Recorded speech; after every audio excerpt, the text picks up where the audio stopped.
Om Neelambujashyamalkomalangam Sita Samaropitavamabhagam Panau Mahasayaka Charu Chapam Namami Ramam Raghuvanshanatham. Adorations to Lord Rama, whose complexion is like a blue lotus, who is very tender and delightful in appearance. Sita is seated on his left side, and he is carrying a powerful bow and arrow in his hands.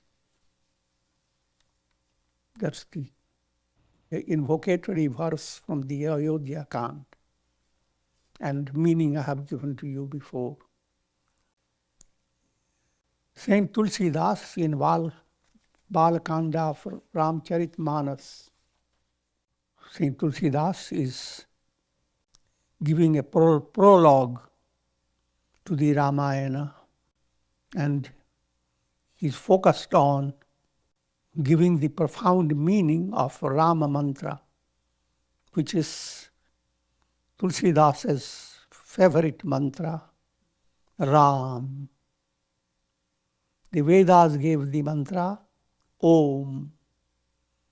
Om continues to be the source of all mantras, but a slight modification has been adopted by Tulsidas.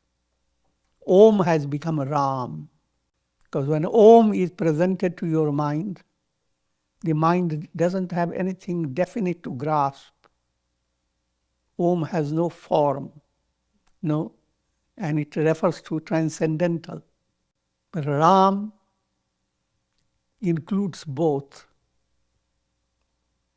Try to understand that God is adored in three stages. God as Sagun Sakar. God has a form and he has countless divine attributes. Sagun Sakar.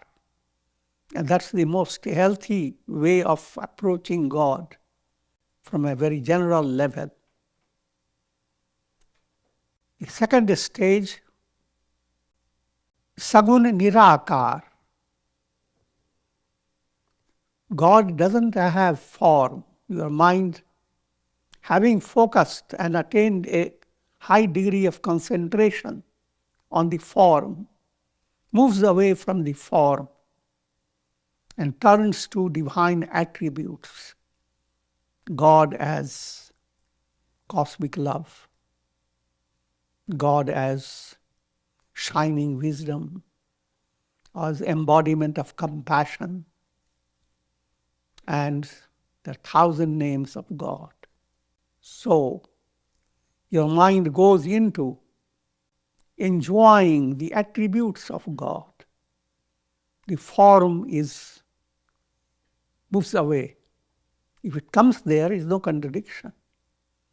It's just like even in human relations, a child is waiting for the mother to come from a crowd. So all that you see the child raising its head, looking for the mother.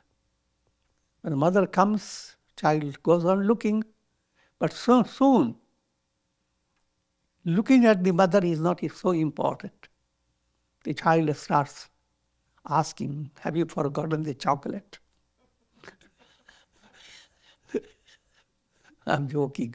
But the idea is, now the child has moved away to deeper level, because human beings are not bodies, but you are the conductor of sentiments, feelings, and higher levels of consciousness.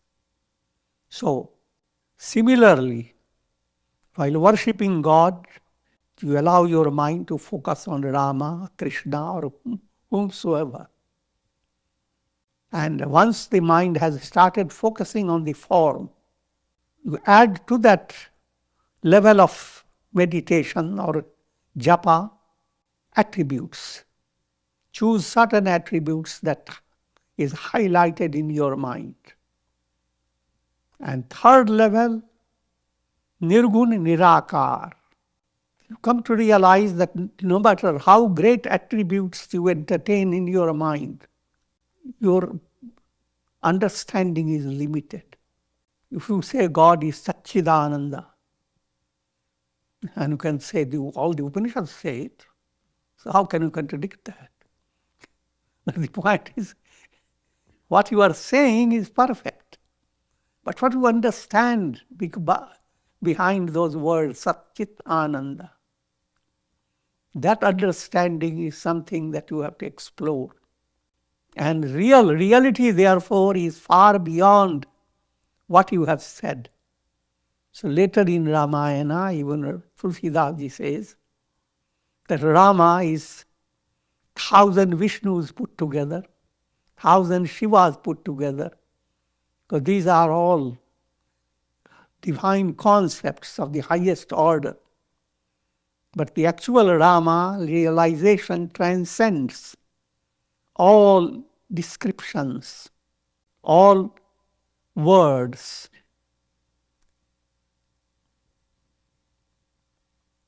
So, Tulsidas Ji is urging your mind, firstly, to become interested in japa, repeating the divine name. Secondly, bringing feeling with the divine name. Feeling at the first level, Sagun Sakar. Secondly, rise to a deeper state where God becomes Sagun Nirakar. And then the same name is taking you from Sagun to Nirgun. The higher level, Nirgun Nirakar. And even that is transcended by your enlightenment. You become one with God. But all through, you are sustained by the divine name, Ram, Ram, Ram, Ram.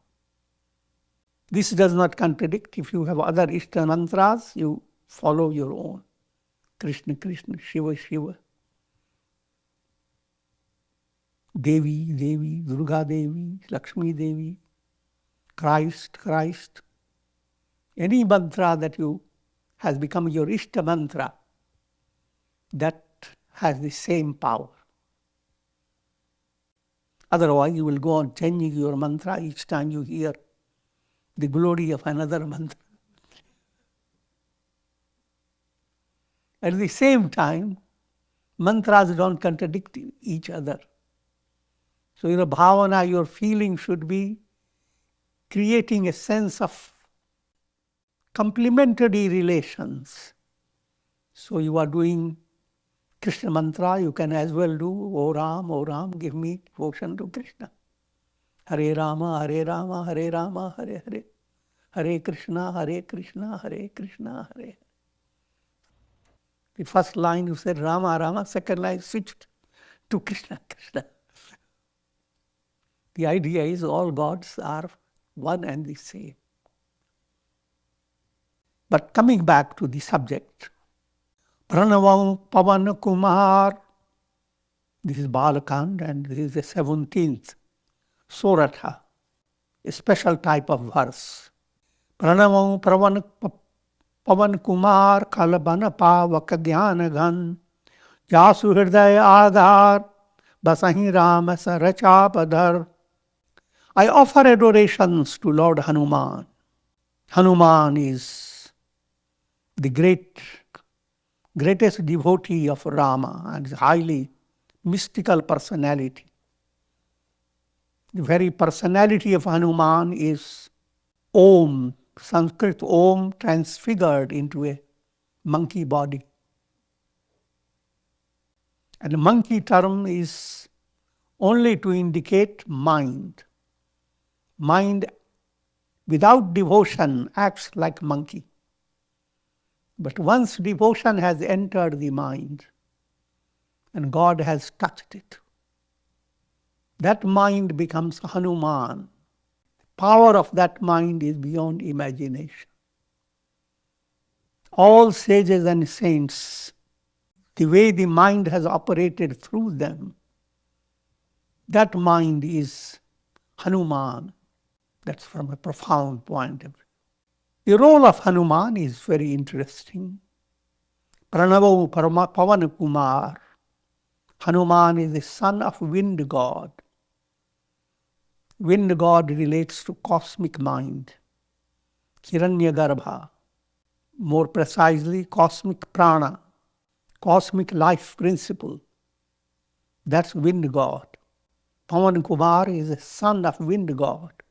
From profounder point of view, the mind in you is a wave in the ocean of cosmic mind.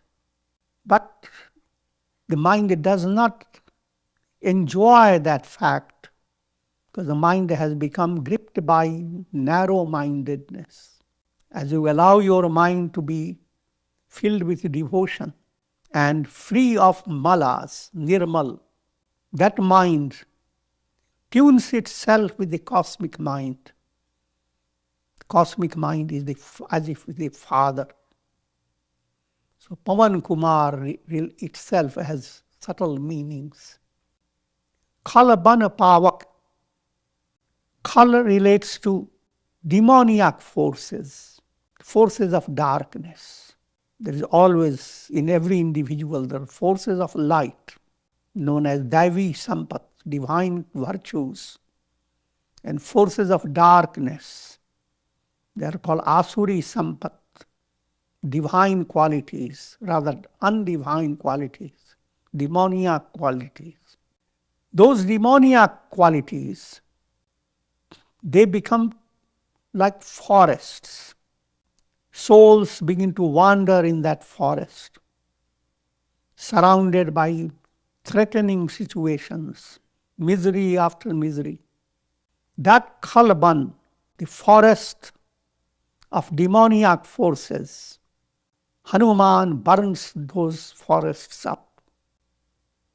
Burning up implies removing the negative qualities, transmuting them into positive.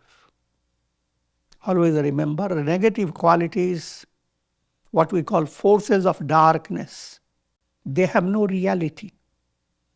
But they are like short-circuited energy. If in your house electricity has become troublesome, the energy has become short-circuited. The short-circuited energy creates demoniac movement. But when you correct it, the energy has become sublimated, the short circuit has been corrected. Anger becomes sublimated into forgiveness. Pride becomes sublimated into humility, and so forth.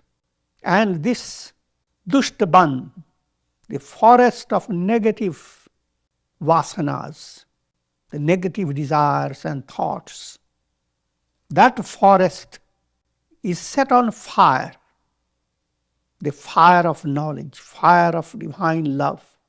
And that's the implication of, in the actual story of Hanuman, he causes Lanka Dahan, the Ravana's city Lanka, the most elegant and prosperous and most demoniac. Hanuman sets the entire city on fire. And again in this story, great people are unaffected by it. Vibhishana, Sita, and some others stay unaffected. But Hanuman sets it on fire and paves the way for Rama's movement and his victory. That's subtle point is that human unconscious is like big forest. There are lots of negative impressions. Hanuman movement burns the forest, burns the whole city as it were, prepares a path leading to enlightenment. To that Hanuman I offer adorations. In his Hridaya Agar, in the palace of his heart, there abides Rama with his bow and arrow. Bow relates to cosmic mind. Arrow relates to divine will. And Rama's arrows are infallible. Kapipati reach Nishachara Raja, Angadadije Kis Samaja, Vandam Sabke Charan Suaye, Adham Sharir Ram Jin Paye. I offer adorations to the king of monkeys, Sugriva. Again, I have already told you, monkeys are mind-related. Therefore, and mind and senses, the aspect of your personality that is full of distractions. Rama's army consisted of monkeys and bears. Monkeys represented mind with its conscious functions, like monkeys, and subtle impressions behind those conscious functions of the mind, subtle impressions like hibernating bears. So the bears at times showed more wisdom than the monkeys. Jambavan was the guru of Hanuman. Try to understand the subtle points involved. All these scriptures have a mystic psychology and a profound insight into psychology is important to understand real meaning. The storyline gives you an interesting story to remember. Even in that stage, you get a lot of inspiration for living an ideal life. But your study is not complete unless you have gone into deeper meaning. The gods, according to storyline, incarnated as monkeys and bears. Angada and others, they were the great monkeys. Jambavan and many were bears. But these aspects of your personality, when they are touched by divine grace, they express amazing power. The same eyes that can stay looking at things that are negative, these very same eyes have the power to see God's glory smiling in every flower. Same mind that goes on holding the burden of worries and anxieties. The same mind has the capacity to hold the mountain of nectar, the great mountain that Hanuman brought to revive Lakshmana. I offer my adorations to the lotus feet of all those monkeys. Raghupati charan upasak jete, khag sura nara asura samete, bandam pad saroj sab kere, ye binu kam ram ke chere. And in Rama's story, the world of all living beings is involved.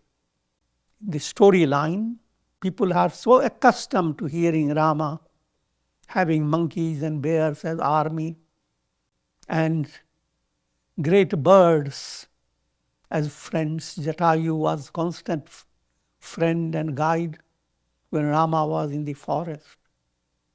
And there are interactions with many other animals and birds. The idea behind it, if you are becoming a devotee of God, your heart must understand the entire world is divine family. Your love should not be limited only to human beings, but even birds, animals, kitty cats, puppies, donkeys, all. Now it offers to the masses a basis Here's a Garuda bird. Here is Kagabhushunda. Instead of looking at a crow with ominous face, it's Kagabhushunda with a big monkey comes jumping upon your roof. Oh, Hanumanji came today.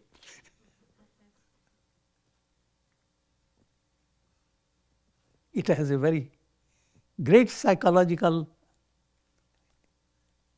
effect. Instead of bringing your mind to low-grade associations, you allow your mind to have divine associations. You are not doing anything that is abnormal. Actually, the whole world is divine. If you don't find it divine, is the narrow-mindedness, the limitation of your mind. Think of the example of Jesus. When he looks at a beautiful lily, behold the lilies of the field. Consider the lilies. How do they grow? They toil not, etc. And even Solomon was not arrayed like any one of these.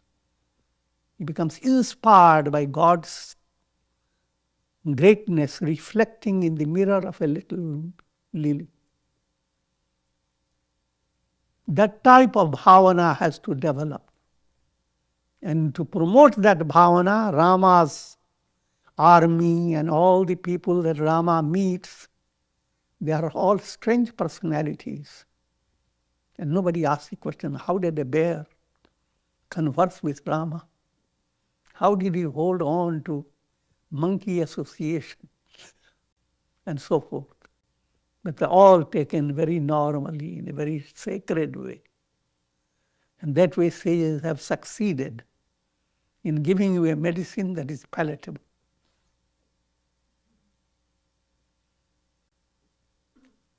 Sukha sanakadi bhagat muni narad, je munivar vigyan visarad, pranavau sabahi dharani dhari sisa, karahu kripa jana jani munisa. Not only monkeys and bears come in conjunction with Rama, but great sages, Shuka. Shuka relates to Shukadeva, Vyasa's son. The story comes in the Bhagavad Puran, how Shukracharya attained enlightenment. Vyasa himself was shocked to see his son attaining the goal while he was left behind. And it is dramatized. He suddenly looks for Shuka, doesn't find, cries out for Shuka, where are you? And the spirit of Shuka says from every tree, here am I, father. Implying that he had attained enlightenment by following the path of nivritti. That's sannyasa order. The next set of great sages are Sanakadi, Sanak, etc. That's what Tulsidaji says. But if you want to know their names, Sanat Kumar, the four great sages emanated from Lord Brahma's mind. That's the storyline. And these sages, when they were asked to create the world, they just bowed down to Brahma and said no. All that's allegorical. The idea is they are luminous leaders for those who follow the path of nivritti.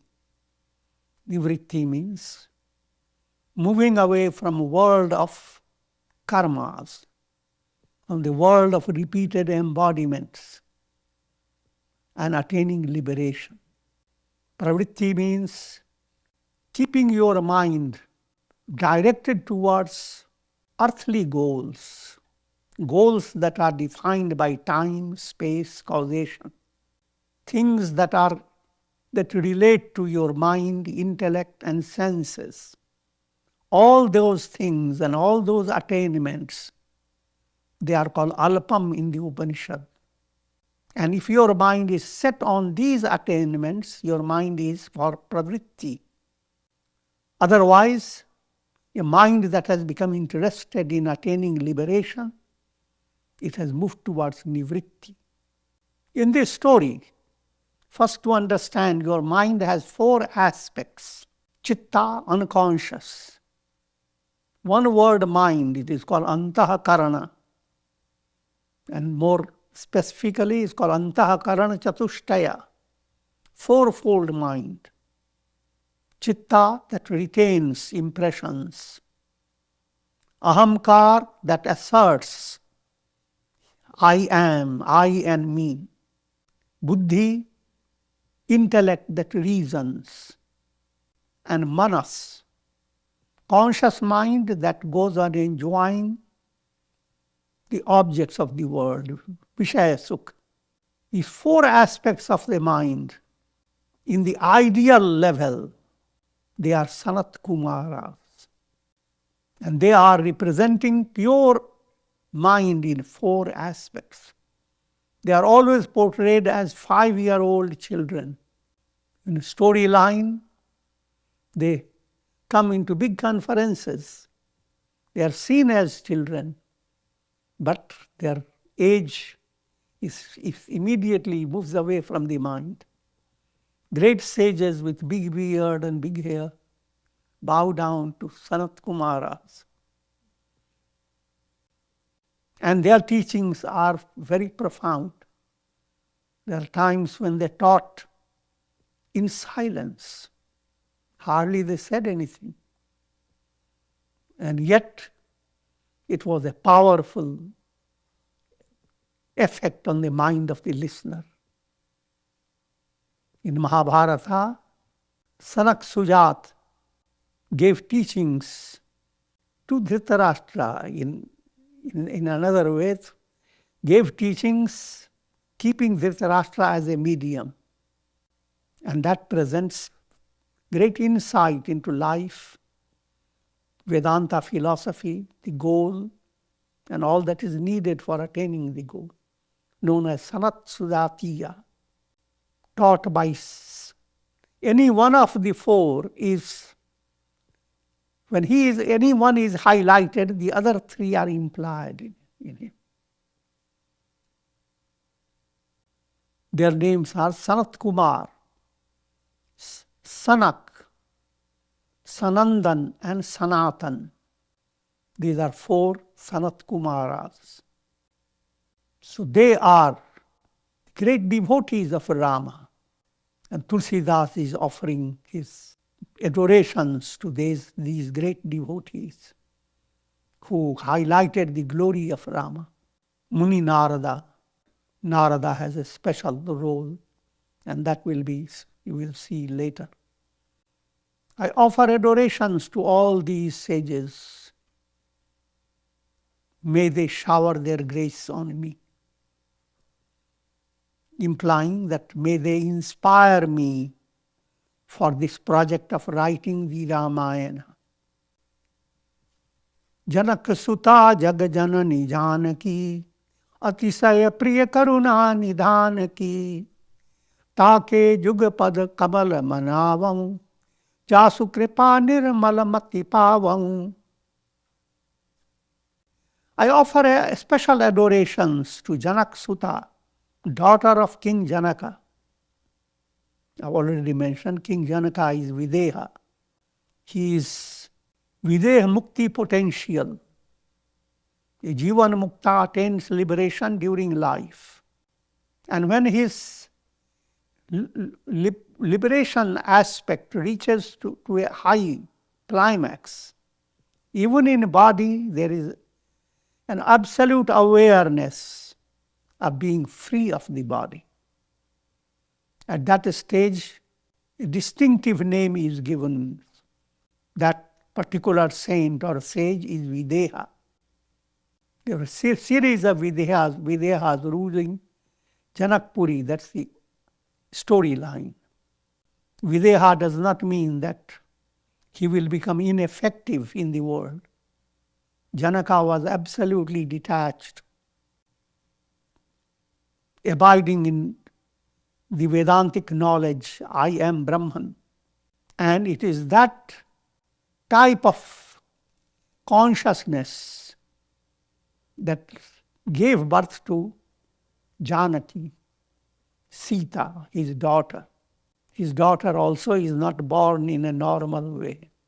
His daughter simply implies Vivek Buddhi. Vivek Buddhi that exists in every individual. Vivek Buddhi is that particular type of bhavana, feeling, that distinguishes between right and wrong, that distinguishes between joy, between Preya and Shreya. Preya, things that are pleasant. Shreya, that which will lead you to liberation. In everyday life, in everything you do, there is always a common instruction given by adults. Vivek se barto. Vivek se kaam karo. So whatever work you have to do it with that Vivek. Are you doing right? Are you doing wrong? Don't do the wrong. Move to the right. That Vivek Buddhi in its perfect form is represented by Janaki Devi, Sita Devi. In Mahabharata, a parallel has been presented. Draupadi Devi plays the role of Janaki Devi. Whole Mahabharata wouldn't have happened if Draupadi was not insulted and so forth from a storyline. Whole Ramayana wouldn't have happened if Ravana had not kidnapped Sita. In order to marry Sita, Rama had to break Shiva's bow. Shiva's bow is the magnetic pull that draws the soul to the world of time, space, causation. It is breaking that pull and marrying Sita. Vivek Buddhi becomes highlighted. How to develop Vivek Buddhi, and that fascinates your whole personality. When you have developed that, Rama within you has broken the pull of the world process. And soul has as if become wedded to Vivek. But the story doesn't end. The story now is how to do your antaranga sadhana, bahiranga sadhana, as well leading to antaranga sadhana.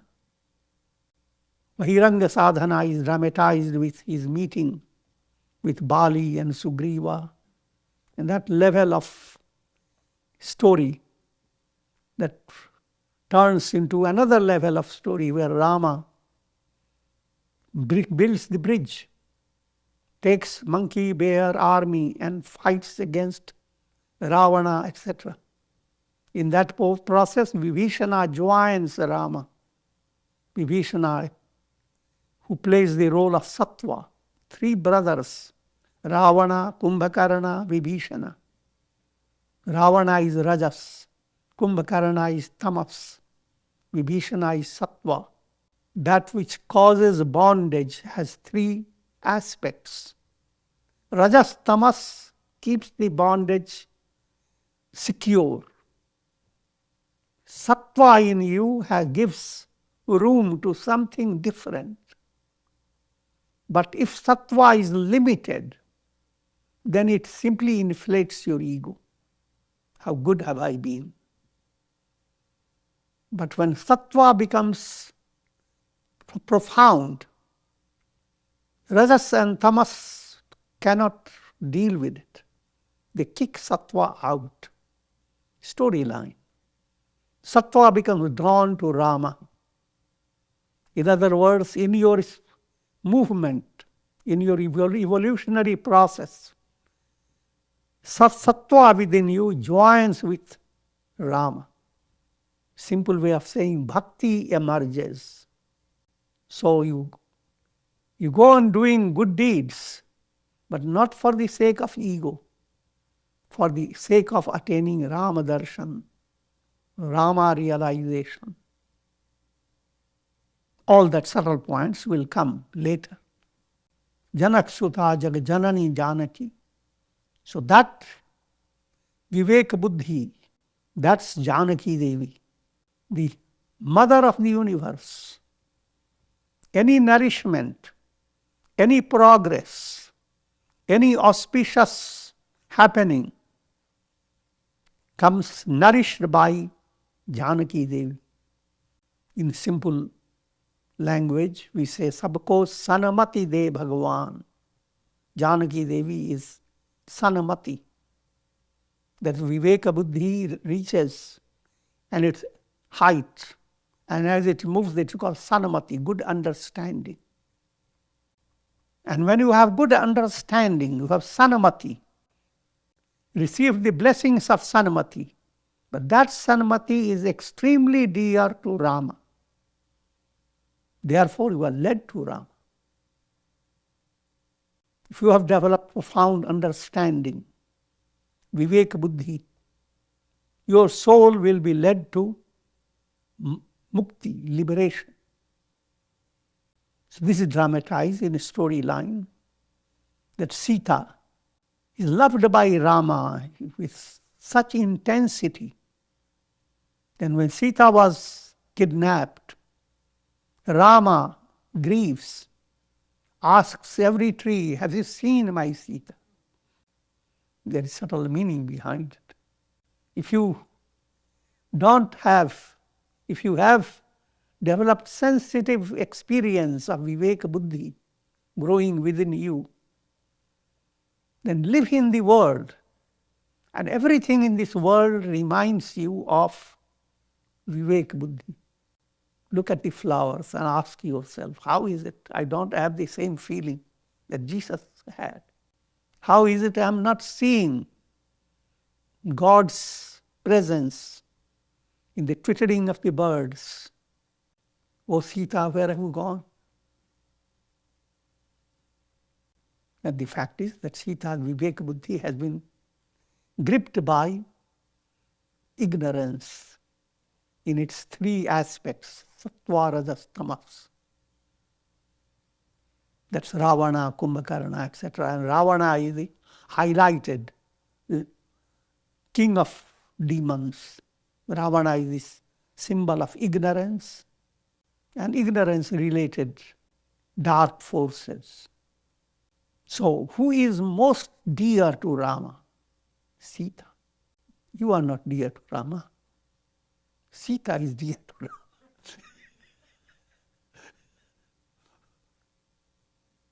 Shouldn't discourage it, because you have the potentiality to develop Viveka Buddhi.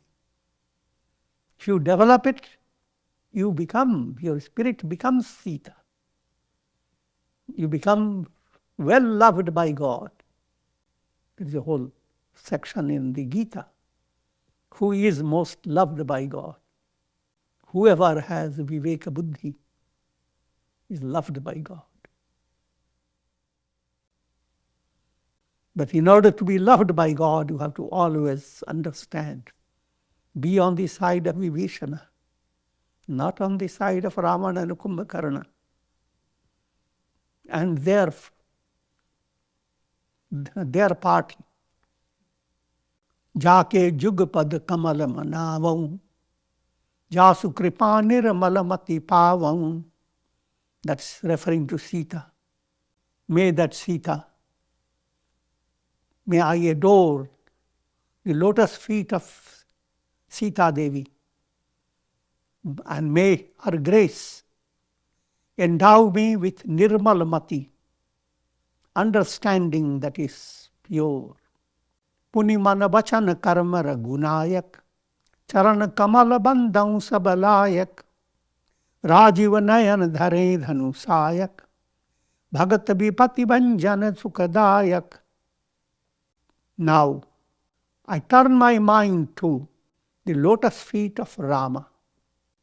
I adore Rama's lotus feet and adore Rama by mind, speech and action. Manasa vacha karmana. That point has to be also remembered. Your sadhana should not be limited only in recitation of verses and doing certain ritual performance. Your sadhana should grip your mind. That's the goal. If you don't find the goal close by, don't be in despair. But only understand that that's what you are working for. Sadhana process should become a mystic sugar candy for your mind. Mind should become like a bee, and sadhana process becomes like honey. Rama Bhakti, devotion to Rama, becomes honey hive. And now your mind goes on exploring more and more and more. That's the manasa. Your devotion has gripped your mind. Manasa, vacha. If your words are helpful to you as well as helpful to others, if you have come to that dignity and culture of controlling your speech, when this Saraswati Devi has become a source of inspiration, I'm using a figurative language, then through your words, you would be promoting joyous feeling in your heart as well as in the heart of others. That doesn't mean that everybody gets enlightened by your words. But what it means, you become like a blossom, wafting wonderful fragrance. That doesn't mean that everybody enjoys the fragrance. That doesn't matter. There again, goodness practiced and goodness expressed, that's the fundamental foundation of good culture. So that lotus feet of Lord Rama, I adore. The eyes of Lord Rama are like lotus, Rajiva Nayan, Kamal Nayan. Try to understand the subtle implications. Nayan refers to drishti, angle of vision. If your vision constantly brings to your mind distraction, pain, sorrow, the moment you open your eyes, you see something wrong, and your mind becomes so agitated, then you don't have Kamal Nayan. You have fishy, not even fishy Nayan. You have foxy eyes.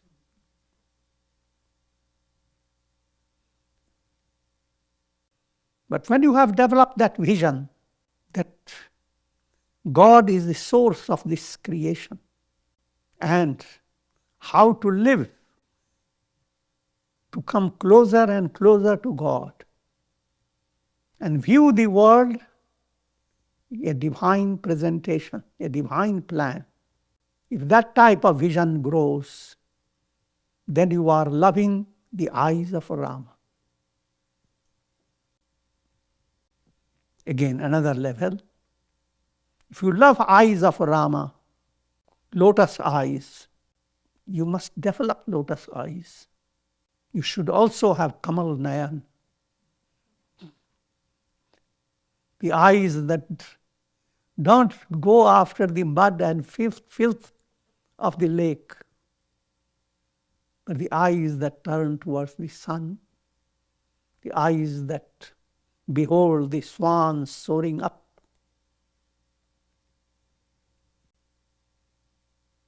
Gira arth jala beechisam kahiyat bhinna na bhinna bandau Sita Rama pad jinahi parama priyakin. Sita Ram, both are united as speech and its meaning. Water and a wave, both are inseparable. I offer adorations to the lotus feet of Sita and Rama.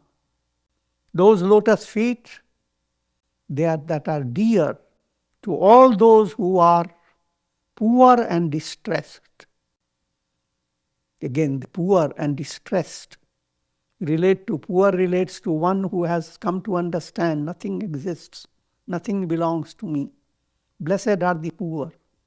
Distressed, one who has come to understand that nothing of this world can give you perpetual support. You have developed Artha Bhavana. And with this, I am going to conclude. Om Shri Ramaya Namah. Om Namah Shivaya. Om Shanti, Shanti, Shanti.